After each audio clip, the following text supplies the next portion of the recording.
So we've been talking about love in this idea of sex and marriage and being a man and being a woman. And last week we got this really, how many of you guys were here last week? Wasn't it awesome to have Rebecca Bender come and share how she was really used and abused in the name of love?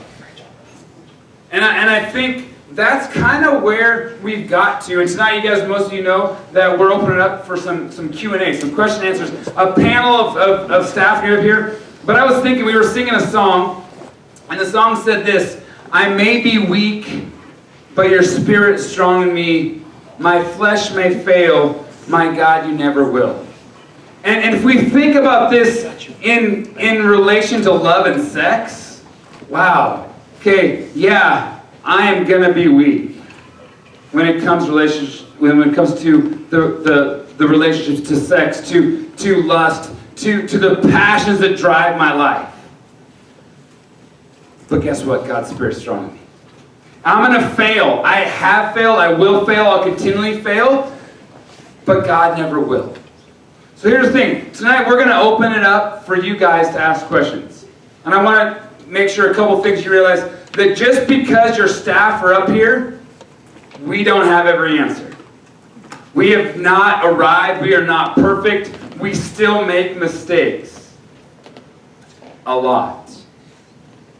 But here's the thing, and I shared this with the guys when we had our man time, that I would pray, and our prayer as staff is that maybe the years of my experience, the years of their experience, I know you guys, I just turned 41. I've had 41 years to screw up, and I'm still screwing up. And I would hope that my years of screwing up would help you maybe make less mistakes. That you would choose maybe a little more of the right path when it comes to love and sex and relationships. But here's the thing. If you have made poor choices in love and sex and relationships, we're not here to condemn you. We're here to walk with you, to show you that there's forgiveness, that God has an awesome plan for us. You guys, you live in a sex-saturated culture. That everything you see, everything that's out there, screams sex to sell things to you. Your phone is one click away from sex at any moment. Your music you listen to is all about sex. The TV shows, the movies, you name it, that's what you guys hear. You guys walk on your campuses, and if you don't hear it, you see it. Because I've been there. I've walked on your halls, and I've ran into that stuff at Grants Pass High School. And I will say, I pray extra hard for you guys. Because I don't want you to make the choices that you have to make that choose to have consequences. So tonight, some of you have put some questions in that we have preloaded. Other than that, we're going to open up for you tonight. Anonymously, as much as you want to be. My text message number is right there on the screen. You can text any question, and we will try to, as best we can. I will tell you that it is not a perfect science how we will answer the questions. But we've been praying, we've been asking God, give us wisdom in how to answer the questions that you guys have. Because you guys are in it. You guys are struggling with it. You guys are just, some of you just a few years behind some of these staff members. Some of us are old. Thank you, Josh and Raj, for being old like me. But ultimately, guys, the biggest thing is we have to make sure we have Christ first. My God will never fail. I'm going to fail. I'm going to struggle. I will be weak, but God's not. So a lot of this love and respect series has been the idea of the guys and girls are different. Roger started that out, right? He figured out in middle school that guys and girls were not the same. And when we continue to get older, you find out that we're more and more not alike. Okay? There's things that are different about us, which means that most likely we're attracted to the things that are different. And so one of the questions that came up, I'm going to throw this at Tim and Rachel off the bat, is when it comes to a dating relationship, we're going to start off with healthy boundaries when it comes to what does that look like in a healthy dating relationship. Ladies first. You call me a lady. Don't do that, ladies. Don't call your boyfriends ladies. That's rude. All right, so yeah, boundaries. There's a lot, but there's a couple that have kind of been on my heart when I heard this question. First off, I think there's obviously a lot of pressure on couples to do certain things just because that's the social norm, and so fighting together to kind of to battle against those, like, you know, you say I love you after a certain time because if you don't, it's awkward. You kiss after a certain time because if you don't, it's awkward. You make out, fill in the blank, just keep on going. Those are those pressures. In no way, shape, or form is that necessary in a healthy relationship. So first off, I would say pray together. Pray together all the time. Boys, I'm putting that one on you to kind of be the spiritual leader. Pray together and mean it. Don't be like, okay, we're supposed to pray because it's cool. Oh God, because that's super awkward. So pray together. When you're with each other, no really better way to spend time together than pray. Number two, nothing wrong with group dates. It keeps you out of trouble. It really does. When you have people around you, because you're not gonna try anything too crazy. And if you do win a group date, you shouldn't be dating. I don't think. And then also, more specifically to the temptations that you guys feel as a couple, 95% of, yes, physical temptation, 95% of kind of the prevention against those temptations happens before you guys are in that situation. Because if you're with your boyfriend or your girlfriend and you're alone and you're on a couch, you've already probably broken through a lot of these boundaries. It's a slippery slope, and it's going to be really hard to get out of that situation when your brain is totally dialed in on that point. So never be alone with your significant other, unless like you're on a walk. We go on walks all the time, and we still do, because it's great, it's exercise, it gets your brain thinking, and you're alone, but you're not in a situation in which something bad can happen. So to kind of lay it out, don't be alone with your significant other unless you're kind of in a more public environment. And then just ask the Lord to be in your relationship all the time.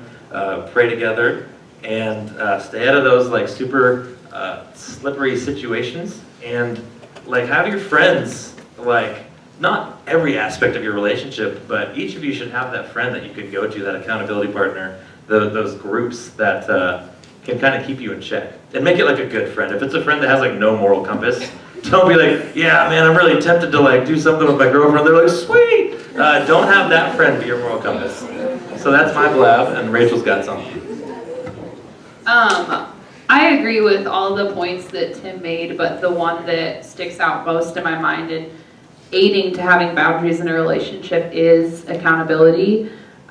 We had touched on this last year in our BOGO talk, I think, and kind of the same question was thrown out about boundaries because it's a good question and it's hard to talk about, but when you have people in your life, good, godly people, holding you accountable, you are totally setting yourself up for success. I mean, accountability is good in anything you do, I would say, even if it's individually, and especially if you're in a dating relationship. I can think back to a good friend of mine who would text me and would be like, so what are you and Tim doing? Are you by yourself? Are you doing this? Are you doing that? And even in the moment, I mean, I gave her permission to do that, and even in the moment when sometimes it felt super annoying, I knew it was because she loved me and she wanted to see our relationship grow and was rooting for us. And, you know, someone that's going to ask those really tough gut level questions. And so that's my biggest suggestion in having boundaries in a relationship, someone that's going to help you keep your boundaries. Because it's really easy to stumble and fall when you're by yourself, because I don't think there's such a thing as solo Christianity, and I think that's kind of a part of it. So, it's my turn. Hello. Just kidding. And just along the lines with the praying together, setting boundaries in your life, that praying about your boundaries, but what boundaries you've set. Tim is super, super good about that. I always tell my friends, I hope they find their Tim someday, because he, oh, I know, sweet. And whoever asked the question, do I still think he's hot? Yes, by the way. Someone did ask that question. Was that you that asked that question, Tyler? Nobody thinks that much. Oh, that's sweet. But ladies, seriously, because you know if a man's praying for you, he has your best interest. Like, he does it now. I mean, I know right before I get to Parkside, he's gonna call me right about when I get to Bridge Street Market, and he's gonna pray for my day. I mean, I could be like at the gym, and he'll be like, all right, we're gonna get off the phone, okay, let me pray for you real quick. I'm like, honey, I'm trying to lift. I do not lift, by the way, that was a total joke. So, anyways, whatever you get to say. Yeah, I forgot to say something. So at the beginning of your relationship, or you go home tonight, like communicate with each other and set rules, and then like try to respect your significant other maybe more than they respect themselves, because a lot of that pressure we feel like we need to compromise. But I'm telling you guys, like, and I speak to the guys because I've never been a girl. So guys, like maybe if she is feeling weak or willing to compromise, and vice versa, like stand up strong and respect them more than they may be respecting themselves at that time, because that's going to speak volumes more than any action ever could. And also respect the parents' wishes, because that's really hard and it's really worth it. Man, that's a copy of the list here. There was a question along that lines that asked about how far is too far. And if you have to ask that question, you've probably already crossed the line. The idea that's what Tim was just saying, that you need to make those choices, that here's our boundaries when it's like early and it's bright outside and it is, you know, we're going to talk about it and we're going to make this our choice on what our lines are. Because when you get to the point where, man, it's quiet and it's all romantic and we should probably have boundaries, and those boundaries are not going to happen.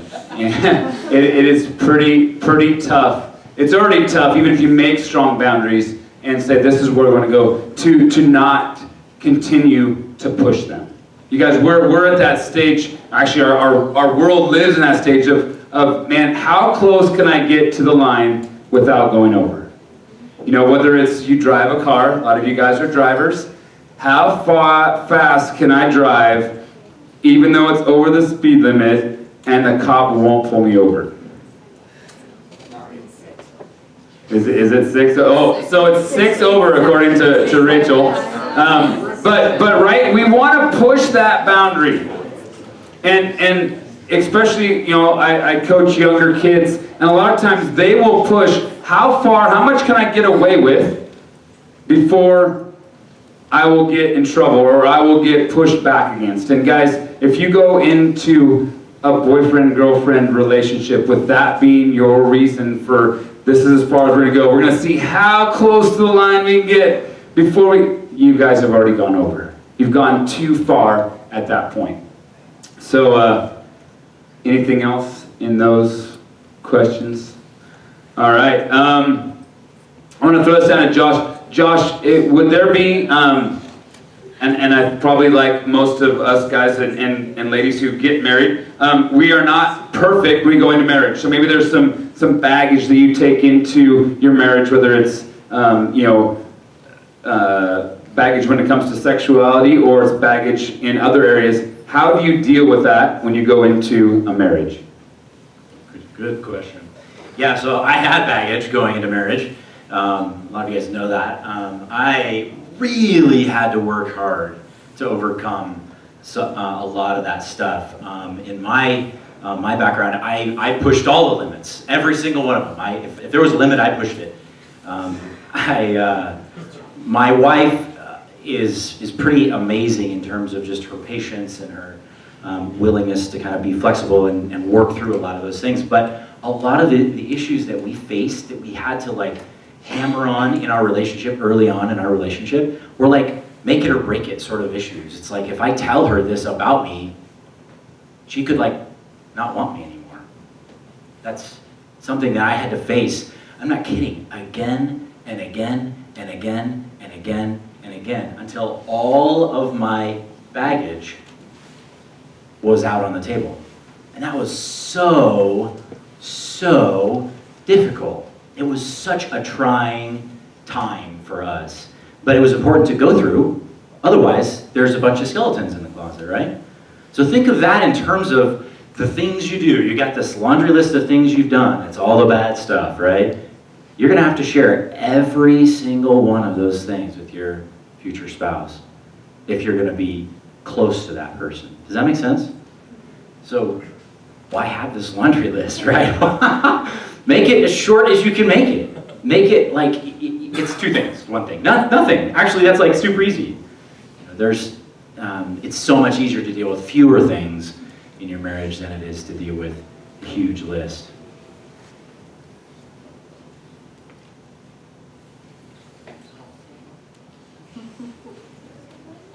Hey, how's that, Tyler? Tyler, question came out. Does the Bible really say that we shouldn't have sex till marriage? Yes. It was funny. I was talking with Brandon before, and Levi was sitting on the couch, and we were joking that Levi maybe would be on the panel today. And Brandon's like, "Oh, I don't know if that could happen, man." And then Brandon kind of has this epiphany. Oh, well, as long as he just answers every question with "Don't have sex before marriage," then it will be good. You know, he'll cover the topic. You know. So I think sometimes we can answer that question in that way. No, don't do it. No, don't do it. No, don't do it. But I'm assuming the follow-up question is why, or did you? Well, we're gonna go. That's just the beginning of it. But going into if that was the sin question, the sin in sex is any bigger than the other. And Why don't you read it? All right, I'll read it. So after that said, why is sex looked at as a bigger sin than anger? If all sins are equal, why is it a big deal about sex? So that was kind of the Bible version of that question. Was it Elijah? Did you say where? Were you wondering where in the Bible it says that? Okay, yeah. So we usually start. I was just listening. We usually start in Genesis 1 and 2. God makes one man and one woman, and then and they come together in marriage. And the Bible has this metaphor, this description of it, and it's called they become one flesh. And this idea of one flesh isn't just physically coming together sexually, although that's a part of it. It's bigger than that. It's you become one with that person physically, emotionally, spiritually, socially, economically, any other Lee, right? It all kind of comes together. And then so sex is a uniting act that says I'm completely, exclusively, and permanently bonded with you. And so, you know, that's where we start in Genesis 2, and then we build out of there, and we see all throughout the scripture that that's kind of the view of sex and marriage, that it goes together. And so sex and commitment go together. And so that's why we would say it's such a big deal, because, I think the example there in the question was, well, what makes sex worse than anger if all sins are the same?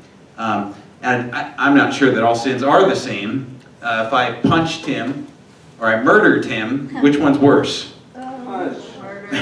Probably the murder, right? Our sin might be the same in God's eyes, but it's going to have different consequences. And so if I maybe have a lustful thought here and there, that's something I need to work on. But if I'm sexually promiscuous, that's going to create a lot more problems, a lot more baggage in my life than the occasional lustful thought. So, boom. Boom.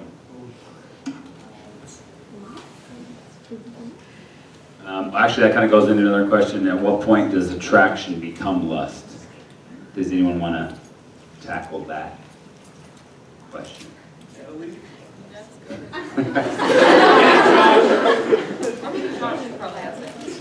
You want to Josh just like this one? I want Josh.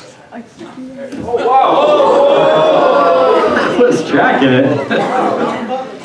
At what point does attraction become lust? Boy, I think that I have had this thought 150,000 times.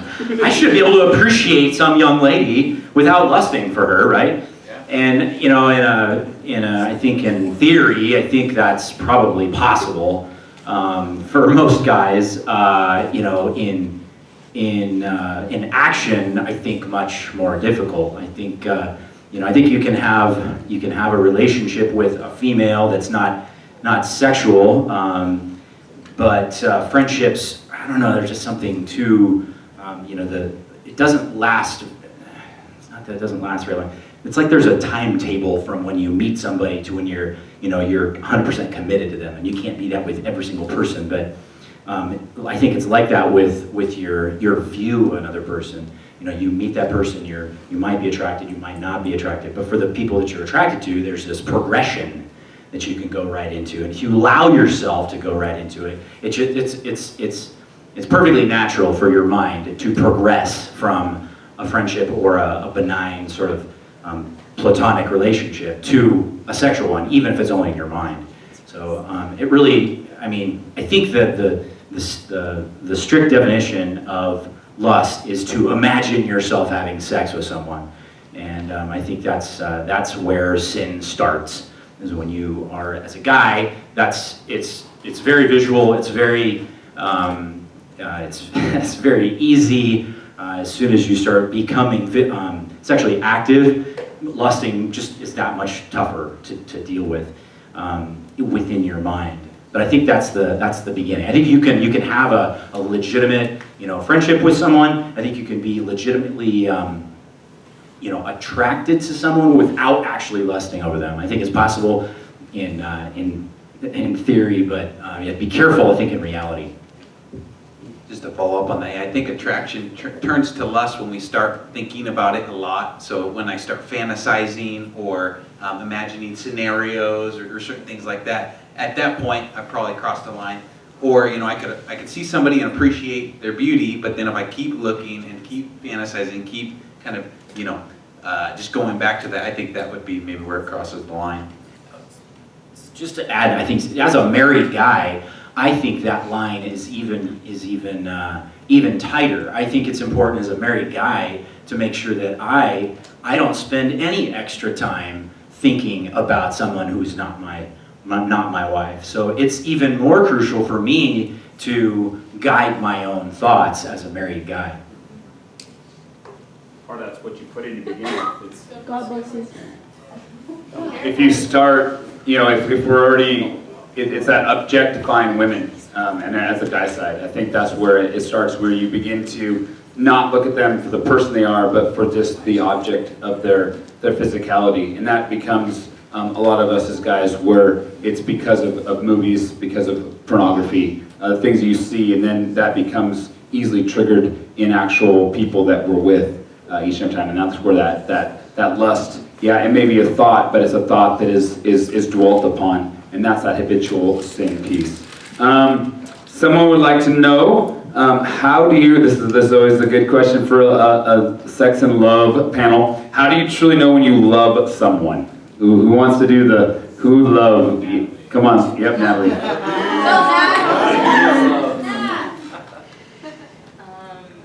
You want to buy them coffee? I don't know, that's what I think. Let's see.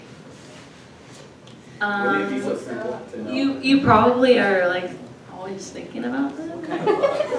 Romantic love? Yeah, or like romantic, platonic. Whether it be a +1 or a family. How do you know when you truly love someone? I'm kind of confused. That's what How do you know when you love someone? That's the question.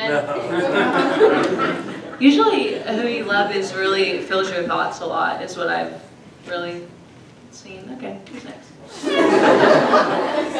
How did you guys know when you wanted to get married? Right. Do I got permission? So in the romantic setting, Rachel and I wasn't really a joke. I was serious. I don't think she liked it. But I told her, I said, we're ready to get married when you're ready to break up with me. I think that was kind of more when it's, you don't need that person, but you just can't imagine your life without that person. Also for love in general, let's look at the greatest example that's ever given. Like we think about Jesus and how he loves us. And so obviously you're probably not going to have that extreme thoughts around people, but when sacrifice and when serving is something that just brings you joy to that person, I think that's a big indicator. But actually, with that moment when I realized that I did want to marry Rachel, it was actually very very dark time, and there was a really bad situation going on with a friend, and she kind of got the brunt of it, and it was kind of a situation that maybe I put her in, and I just looked at her really throwing stuff, very, very sad, and I just said, wow, like I feel like I let her down, and that's somebody that I want to spend my life trying to protect and trying to take care of, and just trying, mainly to protect from that situation that was there. So kind of all that, I would say, if there's, I just had a word. Oh, it's gone, dang it. So if sacrifice and serving and unconditional, like just serving them unconditionally, are continually in your heart in regards to that person, I think that's a big indicator. And like Dan said, man, wouldn't it be easy if like a light just went off in your head? It was like, bing, that's the person. It doesn't work like that. So every situation is different, but I would say that those are probably pretty universal.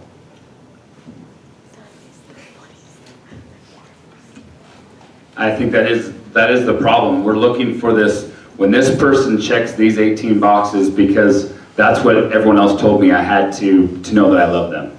You got it? I thought of the word. When your security is not in that person with security. If you are finding your security in that person, like if you love somebody and they were removed from your life and you're just like, I literally cannot continue my life, that's not good. And your security needs to be in Jesus. So when you know that that security is no longer on that person, that's also a pretty solid indicator. Hey. I just want to throw this out there. It's not really answering the question, kind of along the same lines, but it took Tim, I think like 1.5 years, 2 years to actually tell me that he loved me, and for the longest time it made me so angry. Because, you know, after like the second day I was like, well, Prince Charming, this is going to work forever. And, I mean, you know how we get sometimes, ladies, Pinterest, weddings, hello. And so, come on. And so, on a serious note, it took him so long to tell me in my mind, and I was frustrated about that. And it was, you know, being able to look back now and having conversations of, you know, what was going through his mind. I mean, that was the time he was building his character. That was the time he was trying to figure himself out. And so I'm not saying it's like a bad sign if, you know, you say I love you like pretty quick. I mean, it's going to be different for each relationship, but I have so much respect for Tim that he did not tell me like within the first like 6 months of dating, just because he really cared about building that security in the Lord and in our relationship, and he really cared about me too in my life. And I'm almost 4 years younger than him, and so I had, you know, things that I wanted to do. I wanted to go to college. Yes, Elijah, 4 years. I know, it's a lot of days. But anyways, I just want to say that I appreciate that, because you encouraged me to live my dreams while loving me at the same time. So, thank you.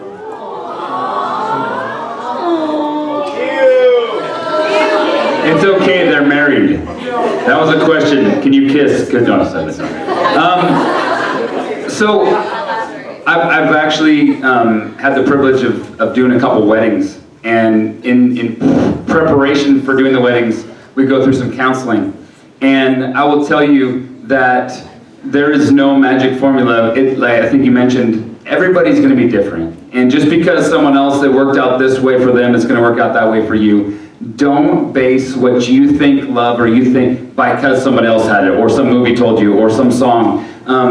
I've been super blessed. The weddings that I did and the counseling I'm in right now, to watch this couple answer questions in guys, counseling is all about answering questions that are tough. You know, Josh said talking about boundaries and bringing in baggage.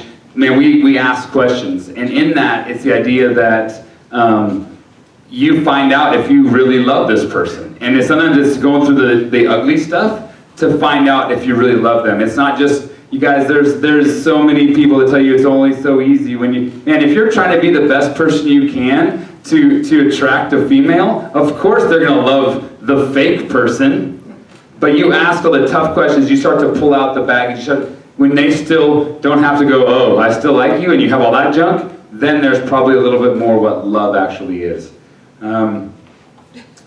So there you go, there's my little 2 cents on it. Some new questions are coming in.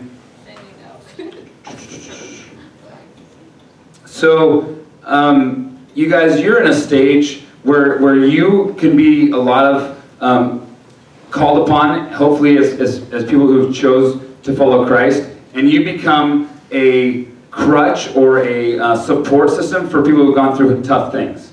Whether it's that people who you know are going through sexual sins, who've been molested, who've had those kind of things happen in their life.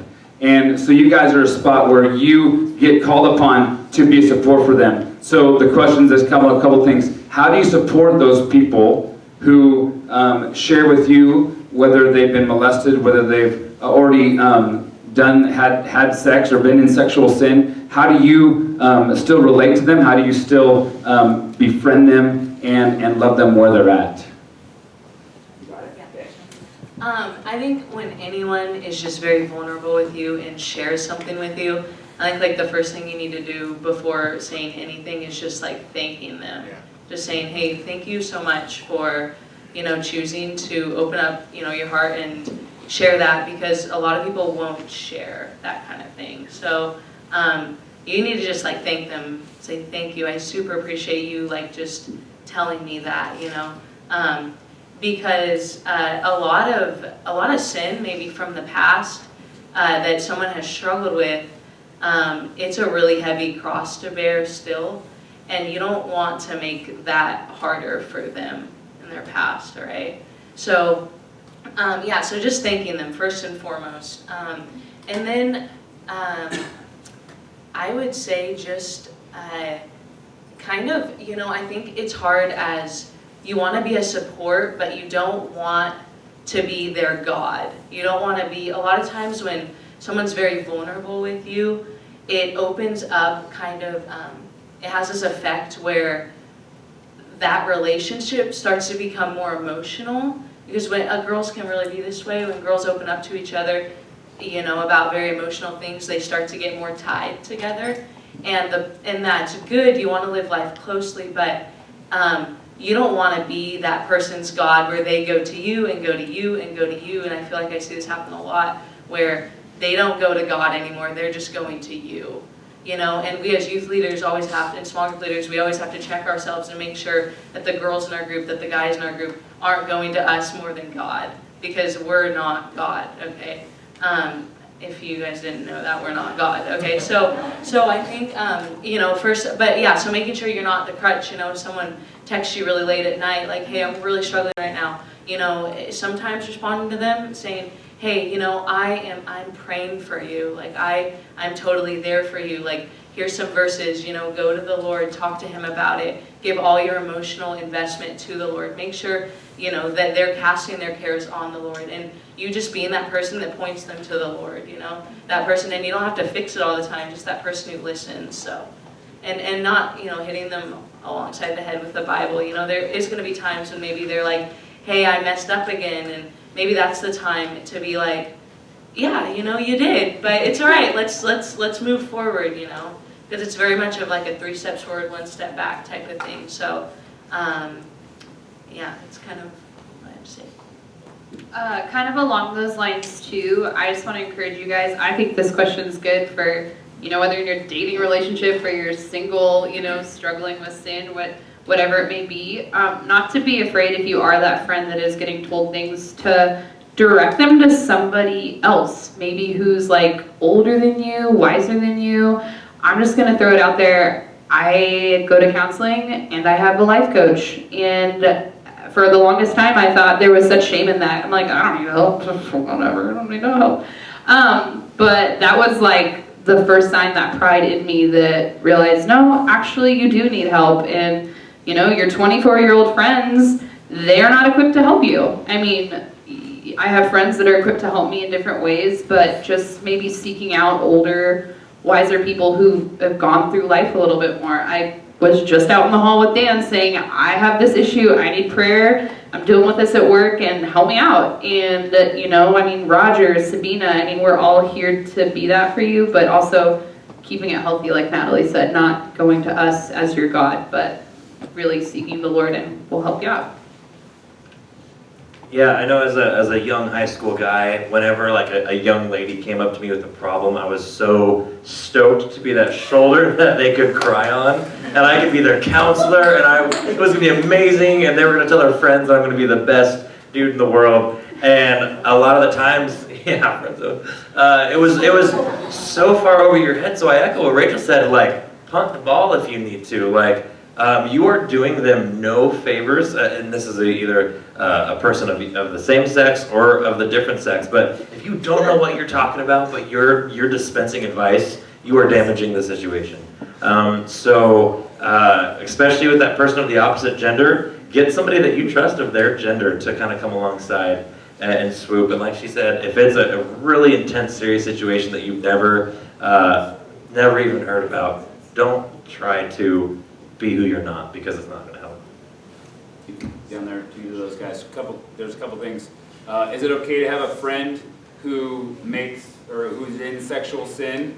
And then, if you know someone who is in that kind of unhealthy sexual relationship, what kind of things how would you approach that? How would you help them? Help somebody who's involved in sexual sin. Yeah. Is it okay to have a friend who's involved in that first? Yeah, I mean, it's okay to have a friend. I have friends who have drinking problems, so I. I just want to make sure. Yeah, I have all kinds of friends. I think it is okay to have friends. I think it's not okay to kind of traverse or allow yourself to traverse down those paths with those people. I think that everybody's got their stuff, everybody's got their junk, right? And I think helping as well as you can. You're not always equipped, right? I mean, I'm not equipped for alcoholism. I'm not equipped for pornography problems. I mean, I guess I kind of am. I know what succeeded or what worked for me in that situation. So in that situation, I think that I am equipped to help somebody deal with addictions of that kind. And I think, like how... They just wanted to know maybe how would you help How do you direct them, yeah.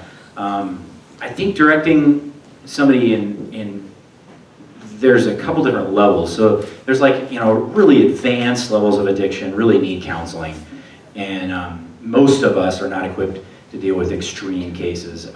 Cases where I'm talking casually with a coworker or something, I will ask a bunch of questions. I will try to get them to kind of think through what it is that they're doing, if they realize the consequences that they face, if they realize that what they're doing is maybe detrimental long term to themselves and their relationships. I ask a lot of questions. I feel like questions, when I'm in a position like that, it's ask questions time. It's not really time for Josh to preach as much as it is for Josh just to ask questions and kind of get a sense for where that person is at. Encouraging them, what Natalie said about just letting them know that you realize that what they've shared with you is not easy necessarily. Usually it's not easy. It's so hard sometimes to come clean with something. I've been in that situation so many times, it's not even funny. But to actually do it and then get slapped in the face with something is pretty hard to swallow. So be encouraging and direct them towards somebody that is equipped for what they're dealing with if they're really asking for help. I think,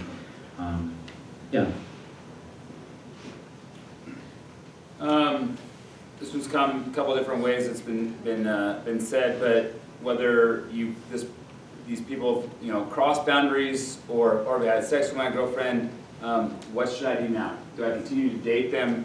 Do I stay away from them? And then if you're in that moment, you should stop, but you feel embarrassed to how? How do you continue on those lines? So, repeat, you say you feel embarrassed just by your shame. Well, first of all, if you've already crossed boundaries, what should you do now? Should you still keep dating the person you've crossed them with? And if you're in that dating relationship, and you know you should stop, but you don't because you feel embarrassed, how should you progress? Proceed. So again, this is where having those kind of support systems, I think, in your dating relationship really help. I would personally say that to any couple out there that has crossed those boundaries, I would say there's nothing wrong with hitting the brakes and separating yourself. The problem is that if you have crossed those boundaries you're now like deeply emotionally and physically connected. So you can say we're gonna take a break, but if you don't mean it, it's not gonna happen. So my goal, and this is much easier said than done, but try to get back to that friendship level. And what you're gonna need to do is have those friends that are helping you. And this isn't like friends that have the whip and are trying to condemn you. This is friends that are like, yes, we support you guys and we want you guys to grow together in Christ and as individuals, and that are really helping you.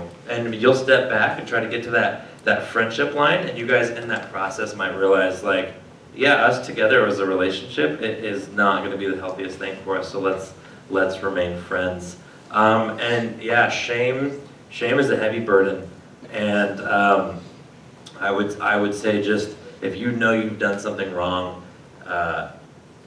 forgiveness or admitting it to each other, and then to somebody who is trying to counsel you or helping you, kind of asking forgiveness first off from your significant other who you've violated. If you've crossed that line, if you've disrespected that boundary, asking forgiveness from them and then admitting it to others, it's going to remove that burden. It's a really heavy burden, guys, but it's worth it. So again, I'd say seek that support system, and then try to take the step back, but it's not going to be just that easy. You guys have to have help, and you guys have to have strength in each other and yourself. I was actually gonna drop that one back to Raj real quick, because it goes that dollar if you cross that boundary, but actually even more the whole idea of refresh button or second virginity. Right. Well, again, I believe that I'm with Tim. I think you need to probably take a break and spend some time just with God. I do believe that God honors second virginity.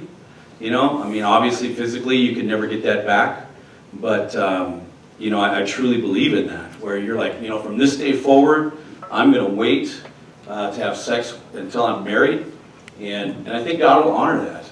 God is a God of second chances. He loves us. He knows we're going to make mistakes, but just to say, well, I've already done it, so I'm just going to keep doing it, that's not honoring God at all. And so, and I think God truly would want to bless you guys. He loves us, and He knows we're going to make mistakes. So I would just say that, and like you said, the refresh button, whatever, refresh, renew, and just take a step back and talk with some other folks. Talk with counselors and with us. And if you want us to walk with you, we'll attempt to do that the best we can. But ultimately, like what's been said, it's between you and God, and here's the thing. There's a security issue involved in that, and especially for ladies, it's like, okay, that guy has something that you will never be able to give away again, and there's a lot of emotional stuff going on there, and for you girls that are still virgins, just think about that. Once you give that away, you can never get that back. And I'm not saying that guys don't feel the same way, guys can. I just think it's a little different with girls, at least in our day and age. And so ladies, if you're right on the edge, like, man, should I have sex with him, should I not? He's not your husband, you haven't been married. I want you to think about your honeymoon, think about that first night with your husband. Guys, think about that first night with your wife going, dude, I waited for you. You're the only one. There's just something beautiful about that. There's something special about that. And so I'd say that as well. So I don't know if I answered any of those questions, but I had to get you up here a little bit. All right. Now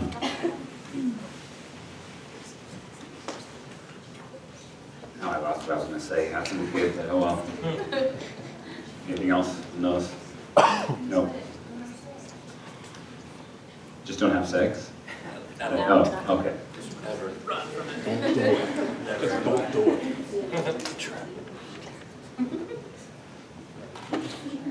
Sorry, gotta catch up. I was going to answer one of the. Oh, okay, yeah, go ahead. We got a couple questions about homosexuality, and I know this is a sensitive issue to many of us. Many of us have friends, family members that would identify as gay or lesbian or bisexual, and so we got a question about, is homosexuality a sin? And the way I'd answer that question is, it depends on how you define homosexuality. Some of us, some of you, maybe even experience same-sex attraction. And I wouldn't say that that's sin. That's temptation, but we're all tempted, right? It's what you do with that temptation. And if you are experiencing same-sex attraction, I think that that's totally something we as your small group leaders want to know and want to walk with you and through that. And there's no shame in that. But homosexuality in terms of sexual activity between a man and a man, a woman and a woman, we would definitely say that that's sin, but because we point back to marriage as being one man and one woman. And so anything outside of marriage, sex with your boyfriend, girlfriend, or any kind of homosexual sexual activity, we would see as sin. And that's growing more and more unpopular to say. People might say that that's homophobic. So we as a church have to work extra hard to be more loving, more accepting, more open to gay and lesbian and bisexual people. We have to watch. I've been guilty of this in terms of gay jokes and things like that. And we just have to be extra open and accommodating as a church to that group of people. But all the while still holding, we believe sex is for marriage, one man, one woman marriage. So. Just gonna be piggyback on that. I've been around a lot of gay folks over my years in Southern California, and I've known some really good people, and I think that there's a kind of a part of the anti-homosexual ideology that isn't okay. It's not okay to just hate people because they identify as gay. Really, the question is, are they saved? Do they know Jesus? And that's the direction we would point everybody. And then the other people who are not claiming Christ, they're just in sin and they just don't know God, and that's their choice. That's their choice. But then there's the people who claim Christianity and claim homosexuality, and I think that there's maybe a conversation that could go on with individuals in that sort of a situation. Do they know their Bible? Do they even really know God? So those are some of the questions that I would ask about the homosexual subject. Going to school at SOU, that lifestyle was a little more accepted and kind of preached on campus. Definitely more of a liberal college, and I got a lot of practice being able to put that into play, loving people who are different than me and walking in different lifestyles. And just something that helped me through that was just praying for them. And I don't know, that it kind of grinded my gears a little bit when I would, I'm just being real. Like, I'd have people call me out in class and say, like, you're not loving, you're not accepting. And I'm like, no, like, I love you. I don't accept a thing you're doing, but I love you, and I can love you as Christ loved you. And so people aren't going to come to know the Lord through fighting and through, arguing theology. They're going to come to know the Lord how you love him, and in turn how you love others. So, I would just suggest, if you have people that you know in that lifestyle, to just pray for them and pray that the Lord would change your heart towards them, because God is just as crazy about them as you. So.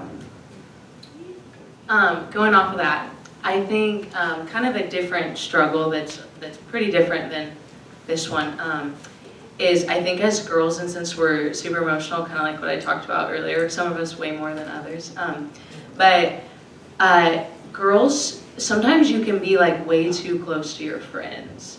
And I know that might be kind of weird to think about, but there's this word called codependency, and I don't know if anyone has heard of that word before. Who's heard of that word before?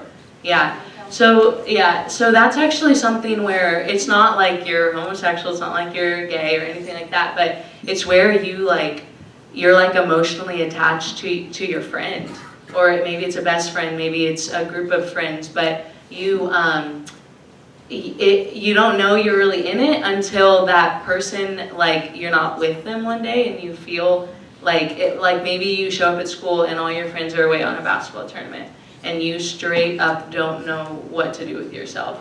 Or like maybe your best friend doesn't show up at school because she's sick, and you, like, your best friend isn't there and you feel like you're half there, and some of you might have no idea what I'm talking about, but I know some of you know what I'm talking about. And I know, like, totally for me, like, when I was in high school, I kind of was one of those people that would hop from, like, best friend to best friend to best friend, because I'm, like, a really emotional person, and I think, like, tight friendships are, like, one of the coolest things ever. But, like, you know, leave it to this world to twist things, and sometimes girls, like, we have unhealthy friendships.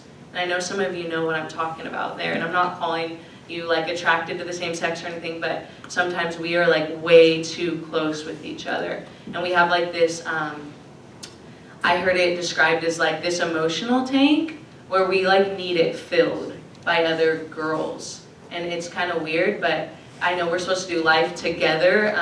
I always tell, like, my small group, like, I want you girls to open up to each other and share with each other, but you can get to a point when you're, like too close, okay? And so I think it's 1 Peter, it says, cast all your cares on the Lord, all your anxieties, everything. And it's good to share stuff with your friends and stuff, but, like, your emotional investment needs to be placed, like, solely in the Lord. And I think we need to hold, like, our friendships kind of, like, with an open hand. I think our relationships with our friends, like, they start to get healthy when we cling on to them. Like, we need to hold every relationship, like, with an open hand. It doesn't mean you're not going to miss people if they're not at school or if they go off to college, but you need to hold your friendships, like, with an open hand, because they're a total gift, you know? And sometimes when we're just wrapped up in our best friend and it's all about our best friend and we're always going to do stuff with our best friend, like, what happens when they leave? Like, are you going to be in total crisis, you know? And so I think some of us we might not even care about dating anyone. We're just really wrapped up in our best friend. And, like, sometimes there's more people that the Lord wants you to spend time with than just your best friend, you know? And so I just encourage you girls, I mean, maybe, I don't know, maybe guys struggle with that too, but more so how I used to struggle a lot in high school was, like, going from, like, best friend to best friend and stuff like that. And so I really encourage you girls to make your complete emotional investments, like, in the Lord, and see every friendship as, like, a total gift, you know? So does that make sense, girls? Yeah? Okay, cool. Yes, yeah, that's fine. So Josh, this question came in for you. What best helps to stop lusting? For you, because it was directed towards you.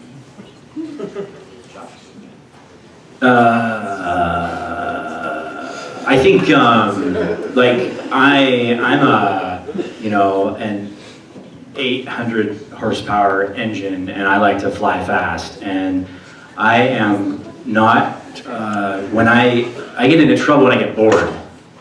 And so, as from a guy standpoint, the things that I do to avoid temptation are stay in my Bible every day.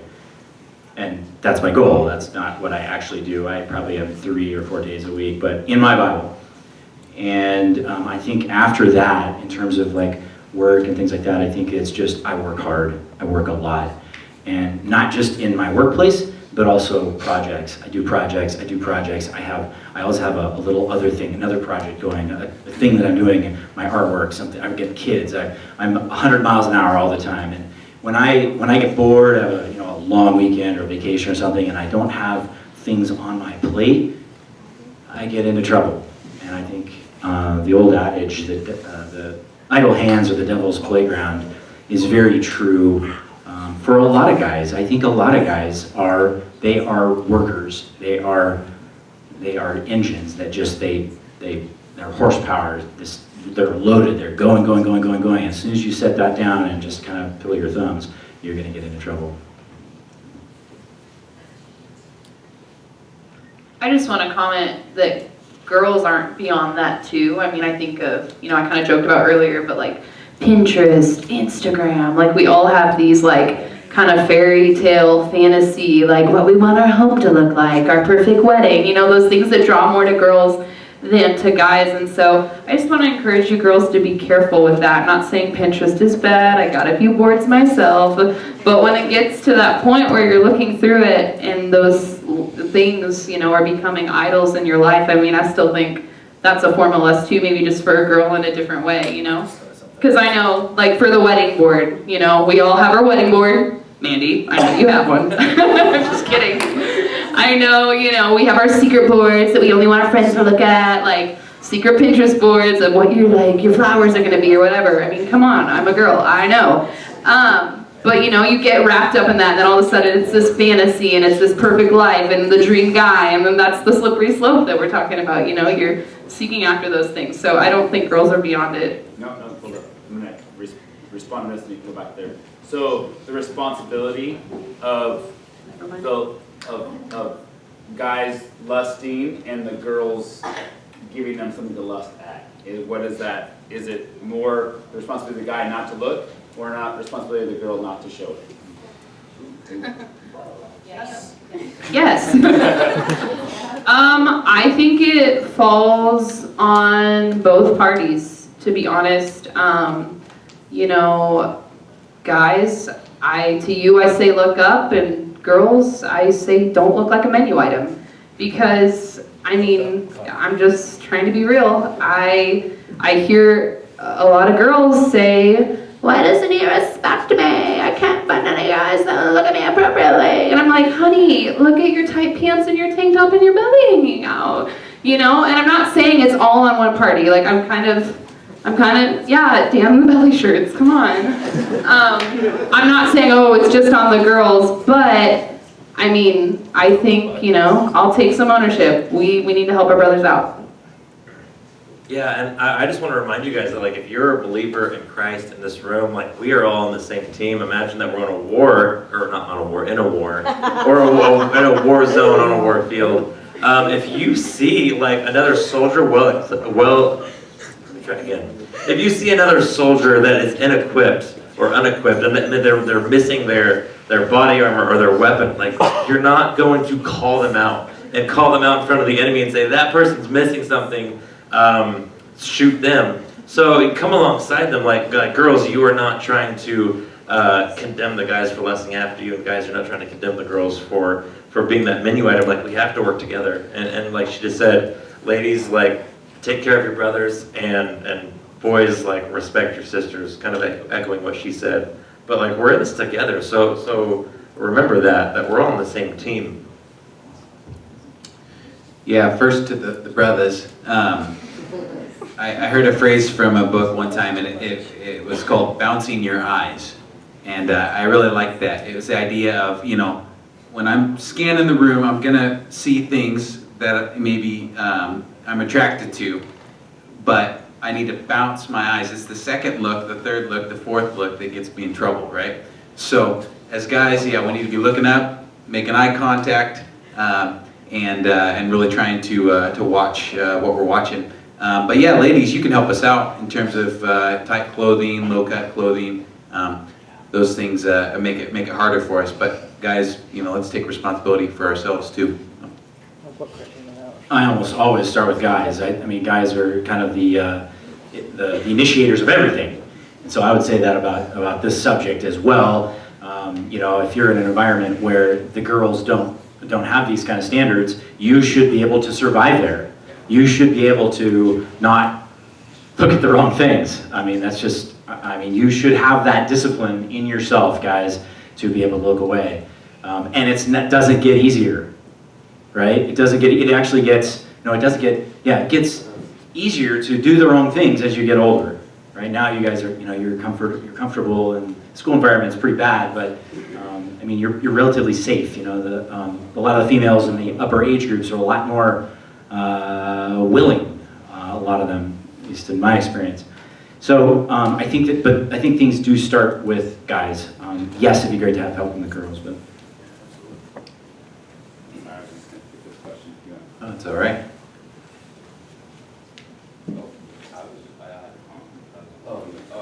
we're not, it was about what Tyler said. go ahead. I was gonna say, like, for last week when Rebecca was here talking about how the, like, #1 race and gender that, like, buys, like, women or whatever is, like, American men. And on the tie back to, like, what you said, like, I'm pretty sure that, like, research on it, and what I strongly believe too is, like, a good aspect that but makes guys, like, less easier, I guess, is, like, the clothing that girls wear, like, what they, like, perceive out there, because if, like, a girl's, like, wearing, dressed and you can't see anything, that's gonna be easier than if a girl's wearing like tight leggings and a crop top shirt and something like that, so I feel like that just kind of defined it. Yeah, definitely. I want to follow what Josh said too, though. If we're as guys and we're walking downtown, I mean, we're not going to be able to control what a lot of the ladies wear. So we need to be strong enough to, you know what I mean, to work through that and to entrust that to God. But yeah, I mean, modest is hottest, ladies.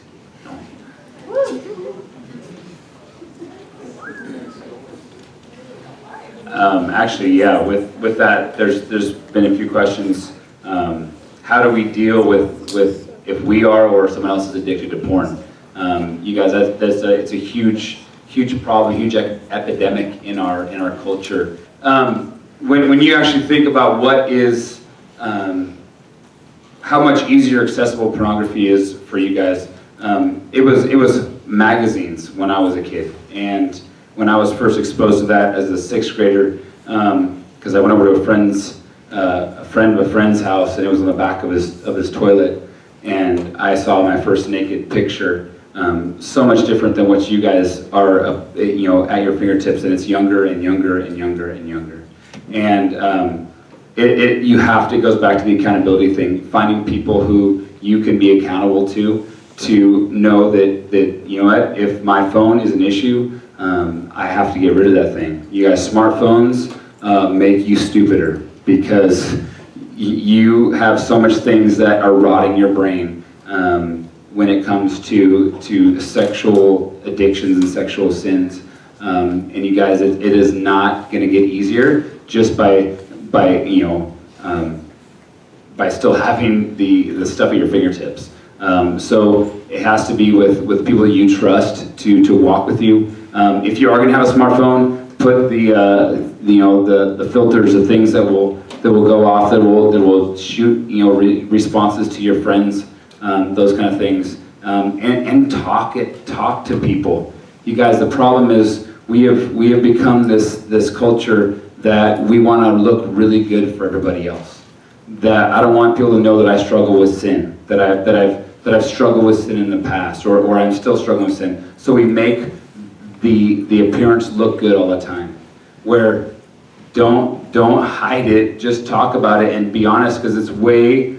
If I know that the guys who are in my life are going to ask me questions about the struggles that I have, it's going to be hopefully harder for me to go and do those struggles because I know someone's going to call me on it. So if you are struggling with that, that's one thing is don't hide it. Don't keep it hidden in the dark in the closet, anything like that.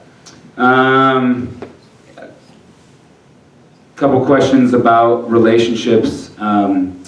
Anyone want to talk about the idea of actually dating non-Christians? Is it fine to date a non-believer? And I'm guessing that means you're a follower of Christ when you ask that question.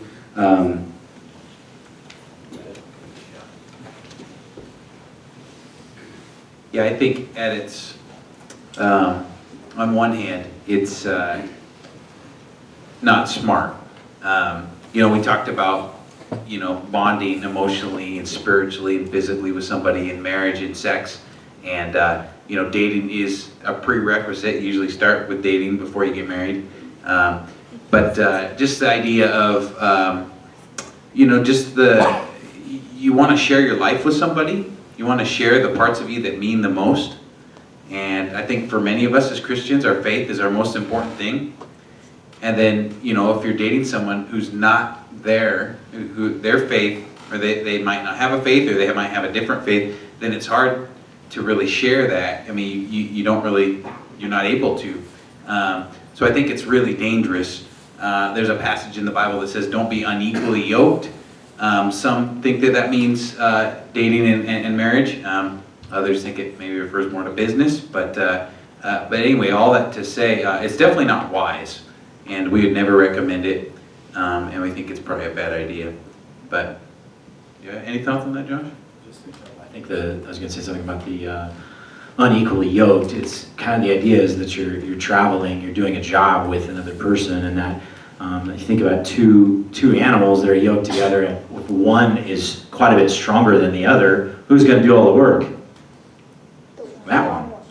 The stronger one is. So not that you're necessarily the stronger one as the Christian, maybe not, but the idea is that you're definitely not pulling in the same direction, and that's another issue. Is you're both going two different directions. You're going to be in a world of hurt.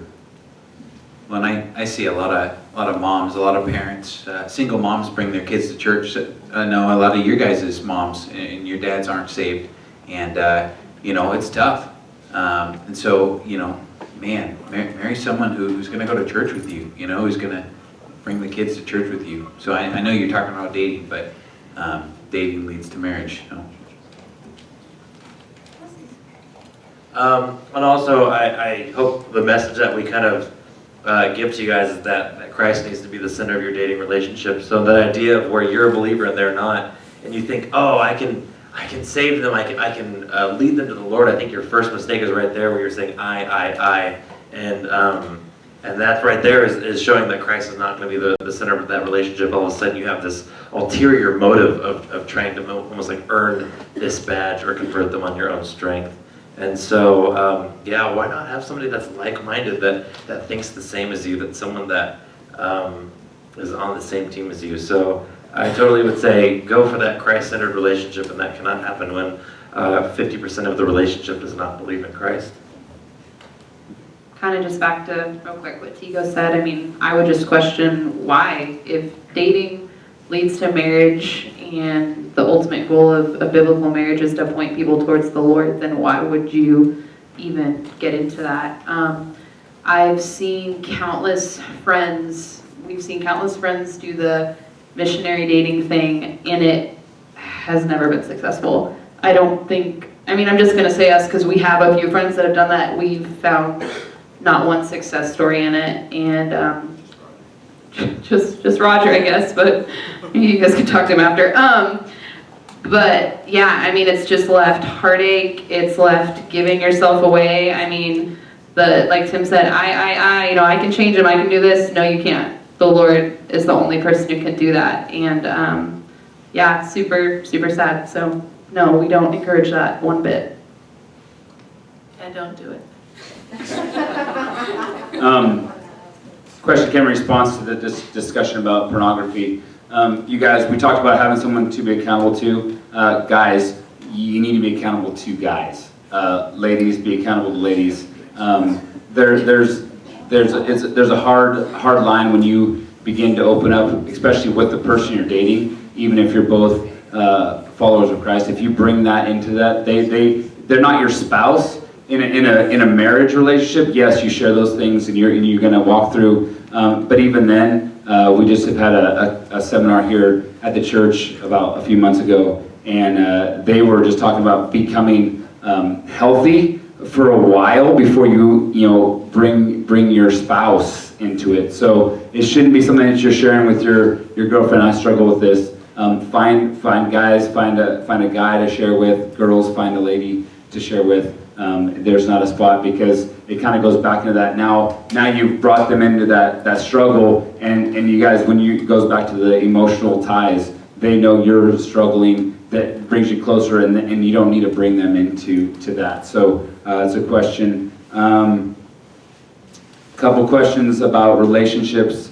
Maybe we can talk about how do you feel when you've been dumped? What kind of things you can do to self-heal? We'll talk about that one. And then if you've already had sex with someone, can you still be friends with that person? And how do you do it? How can you keep that, maybe refresh the kind of thought with Raj? Yep. I'll talk about getting down. I've been dumped many times. I'm an expert. No, real quick, it's crazy how it works. Sometimes, every time I got dumped, I got a lot closer to God. And I think that can work. It can be a really good thing. So I guess I'd say don't waste your dump,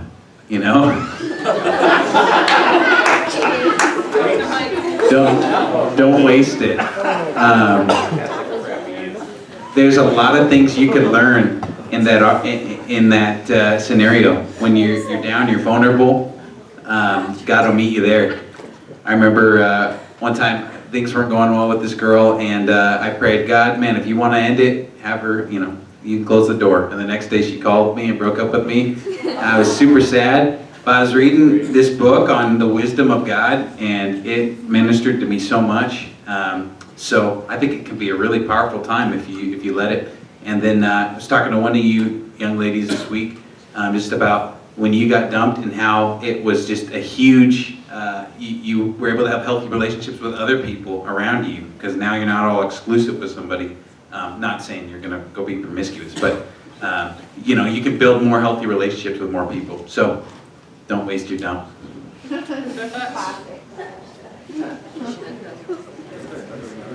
Well, like if you've had sex, can you still be friends?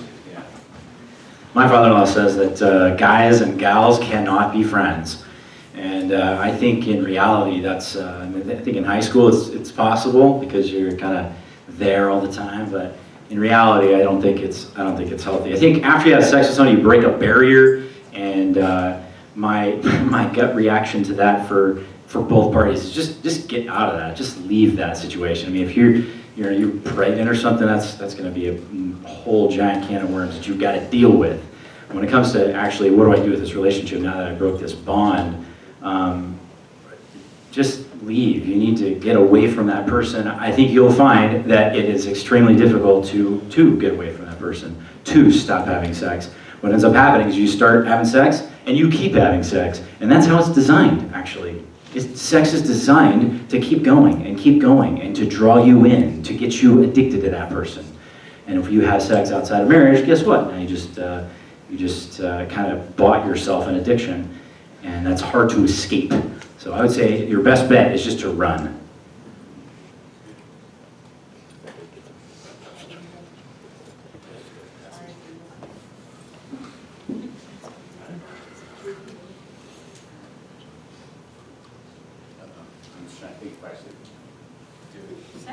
I'm trying to think how to respond where he was at in that.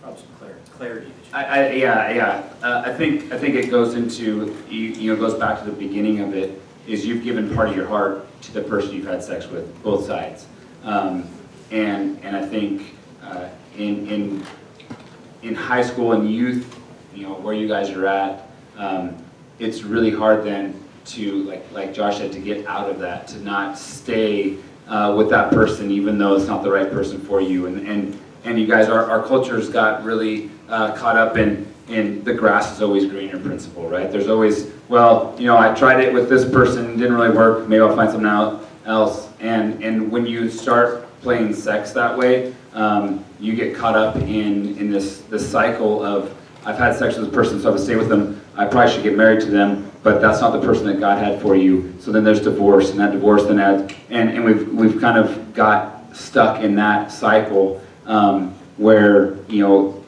if it has gone as far as having sex, don't try to still keep friends, because when you're close to that person and there's that temptation that's always next to it, that, well, the physical boundaries have already gone too far with this person, so I'll just keep that boundary there with that person. It's the friends with benefits thing that our culture says is so great. It's both people being hurt and just trying to make themselves feel better. And you guys, guys play sex, or guys play love to get sex, girls play sex to get love, but both people are really hurting. We talked, the whole theme of this series has been love and respect.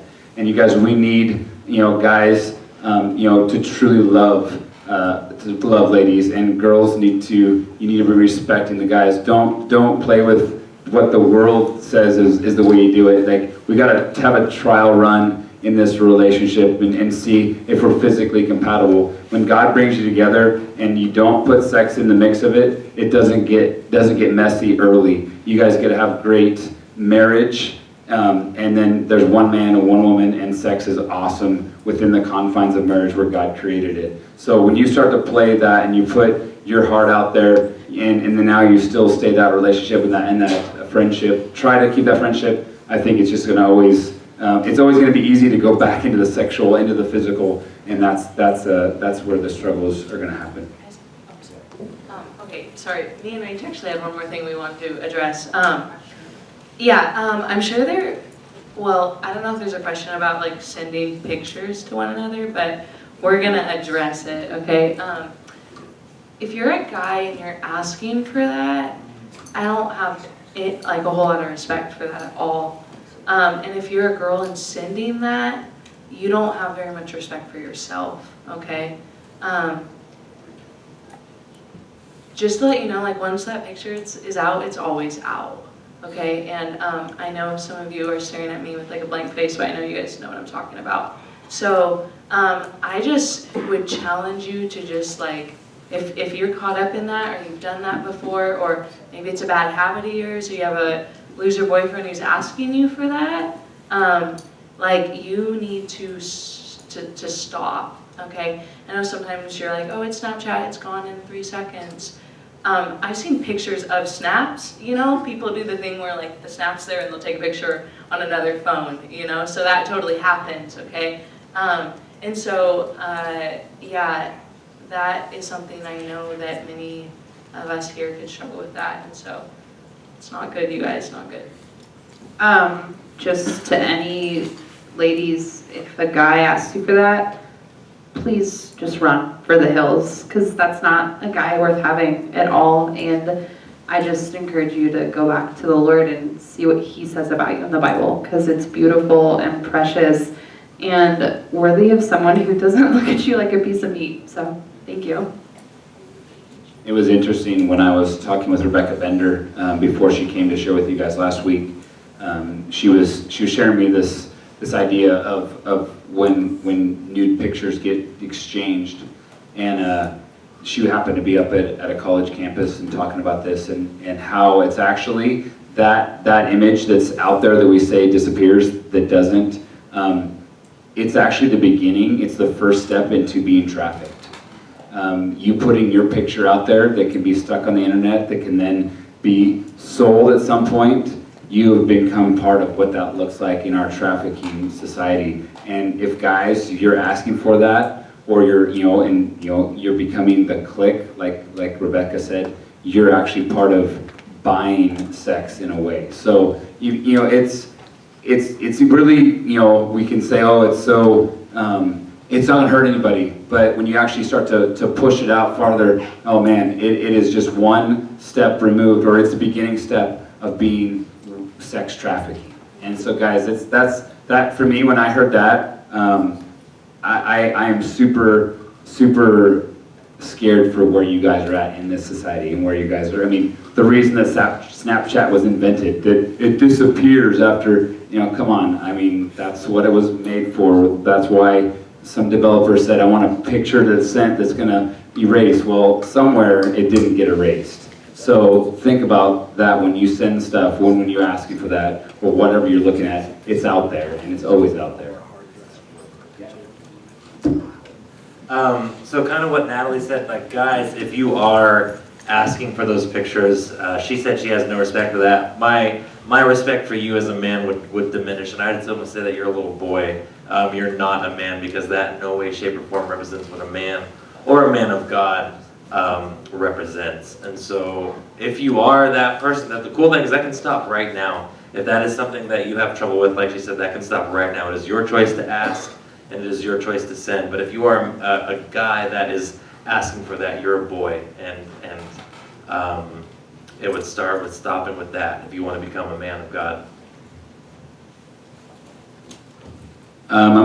There's this question that asks about being molested, and are you a part of the sin when it comes to that, in that spot? And I want to say, if you've had that, or being forcibly, date raped or something like that, you guys, we need to, that's bigger than what we're going to be able to answer here. That's an actual professional counseling, because that's for one, it is not. I know that people say I did it, it was my fault. No, first of all, it can't be that. And you have to be able to go to somebody to talk and have someone truly counsel you through those kind of things. Molestation is really, that's horrible to have to think about that. But I don't think it's a sin on the part of the person who's molested. But it can't just be like, oh yeah, I'm gonna just answer the question and walk away. If you are dealing with that, I'd say, look for a counselor, whether it's a school counselor to start with, or get pointed to a Christian counselor in our community that could help you through those kind of things. So those are just some things. I know that we're not going to be able to answer every question, and we're already after 9 o'clock. But hopefully you guys realize that we as a staff want to be available. It doesn't have to be through a night where we say that anonymous questions are anonymous. If you don't feel like you can ask a question because it's personal, it's hard.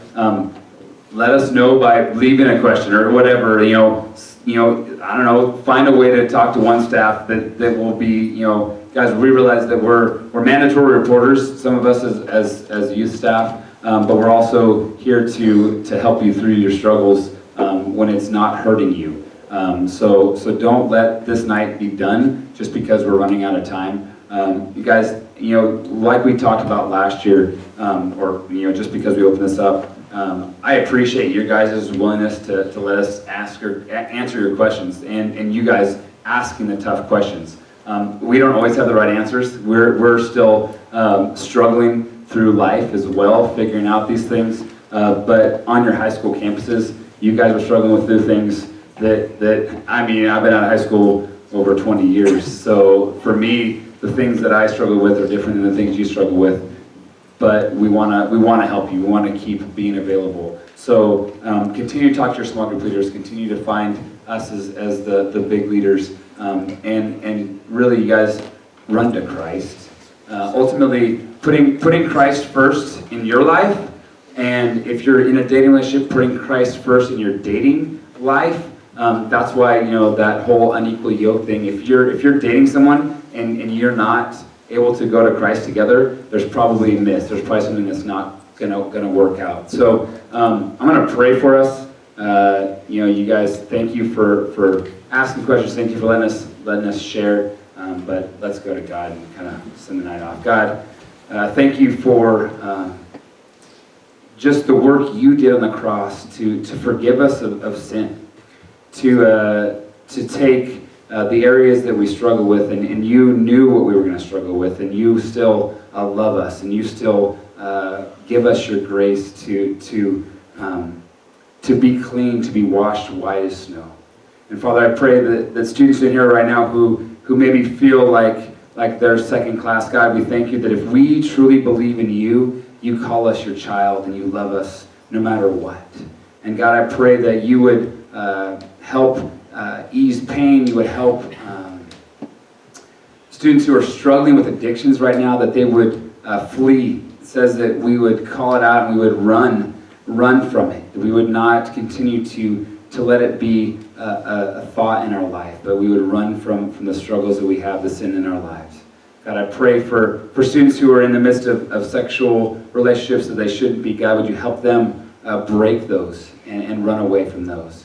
And God, we pray just for the rest of this month, this new month, the month of March, as we look at Mexico at the end. God, would you help us to know how to put you first in our lives? God, would we run more and more to you? When we run to you when we want to be in relationships, but may we run to you when we're dumped in relationships. But ultimately, God, would you be the one that we run to first and foremost? In your name, amen.